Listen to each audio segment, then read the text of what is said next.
ఈ నౌక ఒక్కసారిగా హార్మూజ్ జలసంధి దగ్గరికి రాగానే మైన్ లయర్స్తో చాలా దారుణంగా అటాక్ చేయడంతో ఈ షిప్ 23 మందితో వెళ్తున్నటువంటి ఈ షిప్ కాస్త మునిగిపోవాల్సి వచ్చింది. అక్కడికక్కడే పేలిపోయింది, మంటలు చిక్కుకొని పూర్తిగా దగ్ధమైపోయాయి. దాంట్లో ఉన్నటువంటి 20 మందిని వెంటనే ఓమన్ తన నావిని పంపించి వారందరిని రక్షించే ప్రయత్నం చేసింది. ముగ్గురు ఆల్రెడీ ఇంజన్లో చిక్కుకొని ఈ మంటల్లో అగ్నికి ఆహుతైనట్టు తెలుస్తోంది. సో అయితే ఇక్కడ ఇరాన్ చాలా పెద్ద మొత్తంలో వార్నింగ్ ఇచ్చాం మేము, ఈ స్ట్రైట్ ఆఫ్ హార్మూజ్ని దాటకండి, ఈ హార్మూజ్ జలసంధిని దాటకండి, మీరంతా అక్కడే ఉండిపోండి, ఎక్కడి వరకు అక్కడ ఉండిపోండి, మేము ఎంత పవర్ఫుల్ అనేది ప్రపంచ దేశాలకు తెలియాలి, ఈ యుద్ధం జరిగితే ప్రపంచ దేశాలు ఎంత నష్టపోతాయని అందరికీ తెలియాలి, కాబట్టి మీరు ఎవరు రాకూడదు అని చెప్పి హెచ్చరికలు జారీ చేయడంతో ఇక్కడ అన్ని షిప్స్ ఆగిపోయాయి. చాలా వరకు షిప్స్ ఆగిపోయాయి, కొన్ని పేలుస్తూ ఉంది అటు ఇరాన్. సో పెద్ద మొత్తంలో అటు ఇరాన్ పేల్చేటువంటి పరిస్థితి కనబడుతోంది. ఇక్కడ మనం ట్వీట్ చూద్దాం ఒకటి. ఆ ట్వీట్ చూడండి, ఐఆర్జీసీ ఇరాన్ టుడే, ఇది ఇరాన్కి సంబంధించినటువంటి ఒక వార్తా కథనం సంబంధించి ట్వీట్ అది. So IRGC on the strait of Hormuz, every ship wishing to pass through the strait of Hormuz must obtain permission from Iran. Iran నుంచి పర్మిషన్ తీసుకోవాలంట, ఇరాన్ నుంచి పర్మిషన్ తీసుకోవాలి. The express room and the Mayuree Naree trusted empty promises and attempted to cross the strait but we were hit. అది మా permission తీసుకోకుండా దాటడానికి ప్రయత్నం చేసింది, అందుకే మేము పేల్ చేశాము. Oil prices can't be kept low artificially. బలవంతంగా ఆయిల్ ప్రైజెస్ని మీరు తక్కువ చేసి చూపించలేరు. ఆయిల్ ప్రైజెస్ పెరగాలి, దాని మూలంగా ట్రాన్స్పోర్టేషన్ ఛార్జెస్ పెరుగుతాయి, దాని మూలంగా ఇన్ఫ్లేషన్ అనేది స్టార్ట్ అవుతుంది. ప్రపంచ దేశాలు గ్లోబల్ లెవెల్లో ఒక విపత్కర పరిస్థితి రావాలి. అది రావాలంటే డెఫినెట్గా స్ట్రైట్ ఆఫ్ హార్మూజ్ని ఆపేయాలి. మా పర్మిషన్ తీసుకోకుండా మీరు అలా వెళ్ళడమే మీరు చేస్తే తప్ప, అందుకే మేము మీ షిప్ని పేల్ చేస్తామని చెప్పి ఇరాన్ చెప్తోంది. సో ఇక్కడ మనం చూడండి, ఎగ్జాక్ట్గా ఆ లొకేషన్లోనే మయూరి నారి ఎగ్జాక్ట్గా ఆ లొకేషన్లోనే పేలిపోయింది. ఇప్పుడు స్ట్రైట్ ఆఫ్ హార్మూజ్ జలసంధి దగ్గరనే ఇప్పుడు అది పేలిపోయింది. సో దీంట్లో చాలా పెద్ద మొత్తంలో 30,000 టన్నుల కెపాసిటీకి సంబంధించిన షిప్ అది. 170 మీటర్ల పొడవు, 60 మీటర్ల వెడల్పు కలిగినటువంటి షిప్ ఇది.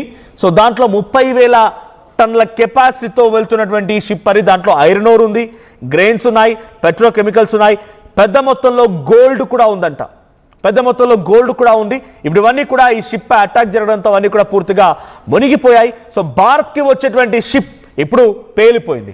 సో భారత్ న్యూట్రల్గానే ఉంది, ఏ దేశానికి డైరెక్ట్గా యుద్ధానికి సహకరించడం లేదు. భారత్ అటు ఇజ్రాయెల్ వైపుకి వెళ్ళబడడం లేదు, ఇరాన్ వైపుకి వెళ్ళబడడం లేదు. ఇజ్రాయెల్కి గతంలో నేతన్యాహును కలిసి వచ్చారు మోదీ, దానంత మాత్రాన యుద్ధాన్ని మనం సహకరిస్తున్నట్టు కాదు, యుద్ధానికి మనం సామాగ్రి అందిస్తున్నట్టు కాదు.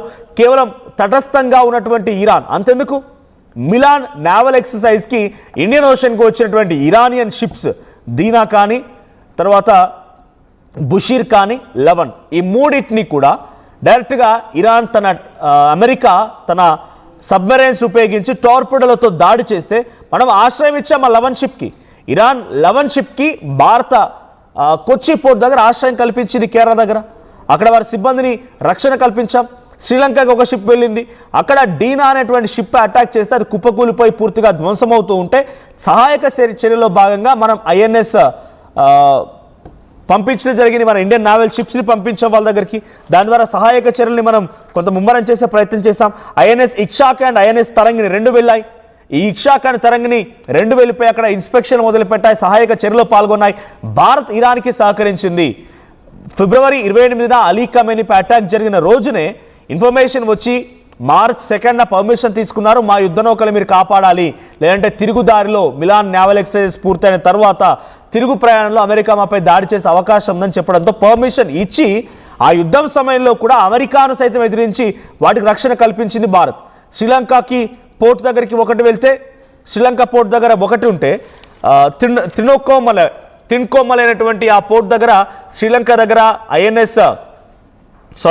అటు ఇరాన్కి సంబంధించి ఐఆర్జీసీ బుషీర్ అక్కడ ఆశ్రయం పొందితే, ఐఆర్జీసీ షిప్ ఐఆర్ఎన్ఎస్ మన దగ్గర ఆశ్రయం పొందింది.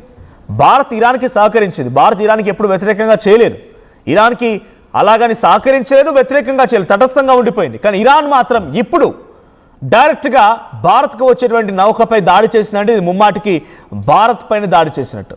మరి భారత ఎక్స్టర్నల్ అఫైర్స్ కానీ భారత నావీ ఆఫీసర్లు కానీ దీనికి ఎలా రియాక్షన్ ఇస్తారో చూడాలి. But as of now Bharat పై జరిగినటువంటి ఈ దాడికి సమయంలో పెద్ద మొత్తంలో తీవ్రంగా నష్టపోవాల్సి వచ్చింది.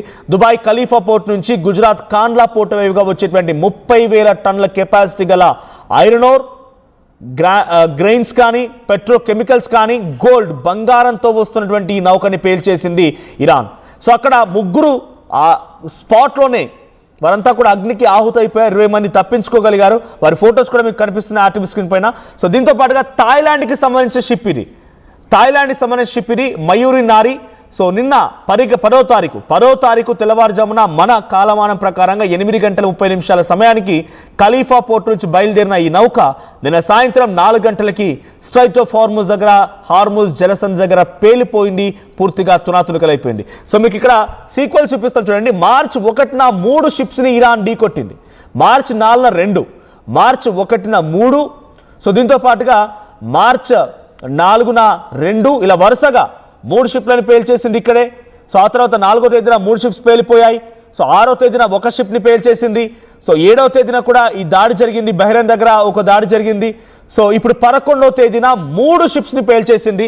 సో ఇప్పుడు 3 షిప్స్లో ఒకటి మయూరి నారి ఇండియా వైపుగా వస్తోంది, ఇంకొన్ని షిప్స్ కూడా ఉన్నాయి. దాంట్లో one majesty it's going towards అది దుబాయ్ వైపుగా వెళ్తోంది. సో దుబాయ్ నుంచి ఇటు ఇరాక్ వైపుగా వెళ్తోంది. ఆ షిప్ని కూడా పేల్చేసే ప్రయత్నం చేసింది. దీంతో పాటుగా అటు స్ట్రైట్ గ్వెనెత్ అనేటువంటి షిప్స్ కూడా పేలిపోయాయి. So One Majesty and Star Gwyneth ఈ రెండు కూడా పేలిపోవడం జరిగింది. సో వన్ మ్యాజెస్టీతో పాటుగా ఇప్పుడు స్టార్, ఈ 3 షిప్స్ పేలిపోయింది ఇక్కడే. సో ఆ పేలిపోయిన విజువల్స్ మనం చూస్తున్నాం. ఎగ్జాక్ట్గా ఈ సిచ్యువేషన్ దగ్గరే ఇప్పుడు ఆ షిప్స్ అన్ని కూడా పేలిపోవడం జరిగింది. సో వీటికి సంబంధించి రూట్స్ అన్నీ కూడా దాదాపుగా ఒకటి ఇండియా వైపు వస్తోంది, ఇండియా వైపుగా వచ్చేటువంటి షిప్ని పూర్తిగా ధ్వంసం చేశారు. కానీ ఈ గ్వెనెత్ అండ్ వన్ మ్యాజెస్టీ ఈ 2 నౌకలు కూడా కొంత ఇబ్బందికర పరిస్థితి ఎదుర్కొని అవి కొంత తుటిలో నుంచి ఆ ప్రమాదాన్ని తప్పుకొని కొంత సేఫ్గా ఉంటే తెలుస్తుంది, పాక్షికంగా దెబ్బతిన్నాయి. కానీ ఇండియా వైపుగా వచ్చేటువంటి ఈ 2 షిప్స్ కూడా ఇప్పుడు పూర్తిగా నష్టపోవాల్సి వచ్చింది. దీంట్లో చాలా పెద్ద మొత్తంలో కంటైనర్స్ ఇక్కడ మీరు ఫోటోలో చూస్తున్నారు. సో ఈ ఫోటోలో చూసేటువంటి ఈ వ్యక్తులే సేఫ్గా 20 మంది బయటపడగలిగారు. సో తాయ్కి సంబంధించినటువంటి వారంతా కూడా థాయిలాండ్ నావల్ బేస్కి సంబంధించినటువంటి ప్రతినిధులు.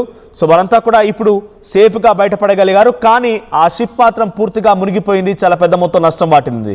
సో భారత్పై డైరెక్ట్ అటాక్గా భావించాల్సి ఉంటుంది ఇరాన్ది. సో ఇరాన్ చేసిన అటాక్తో భారత్ ఎలా రియాక్ట్ అవుతుంది, భారత్ రియాక్షన్ ఏంటో చూడాలి. So One Majesty and Star Gwyneth ఈ 2 కూడా దుబాయ్ నుంచి వస్తున్నవి. సో దుబాయ్ రషీద్ పోర్ట్ నుంచి వస్తున్నది. So Bandar Imam Khomeini port, so అక్కడ దీన్ని చేర్చాల్సి ఉంటుంది. సో దాన్ని మధ్యలోనే పేల్చేసింది ఇటు ఇరాన్. సో దీంతో పాటుగా వన్ మ్యాజెస్టీ అనేటువంటి ఇది కూడా అక్కడే పేలిపోయింది. దాంట్లో కూడా సుమారుగా 20,000 టన్నుల కెపాసిటీ కలిగినటువంటి షిప్స్ అవి కూడా. సో అవన్నీ కూడా పూర్తిగా దెబ్బతిన్నాయి. ఇందాక నేను చెప్పినట్టుగా ల్యాండ్ మైన్స్ అనేది ఏ రకంగా